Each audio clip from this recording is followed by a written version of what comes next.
জয়গুরু। আমরা লক্ষ্য করি মনুষ্য প্রাণে পুনরায় প্রেমের হিল্লোল কল্লোলিত করে তোলার জন্য ঈশ্বরের ইচ্ছায় মহাপ্রভুর জন্মস্থান নদিয়ায় জন্মগ্রহণ করলেন এক দেবশিশু নলিন, সাধক নলিনীকান্ত ঠাকুর নিগমানন্দ সরস্বতী।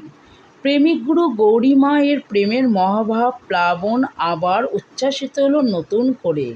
গৌরাঙ্গের পথ অর্থাৎ প্রেম ভক্তির পথই আবার দেখালেন ঠাকুর নিগমানন্দ।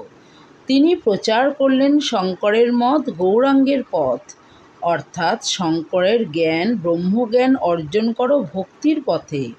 শ্রী শ্রী ঠাকুর সহজ সাধারণ মানুষের জন্য, অর্থাৎ সাধন ভজন করার ক্ষমতাটুকু যাদের নেই তাদের জন্য দেখালেন একটি সহজ পথ, ব্রহ্মজ্ঞানী গুরুর সেবা। এই সেবার মধ্য দিয়ে লাভ করবে ব্রহ্মজ্ঞান। এই গুরু সেবা তার দেহের, তার আদর্শের এবং তার মঠাশ্রমের। ঠাকুর বললেন, এতেই তোদের সব হবে। ঠাকুর বলেছেন, আমার একটি মাত্র উপদেশও যদি ঠিক ঠিক পালন করতে পারিস, এতেই তোদের জীবন ধন্য হবে।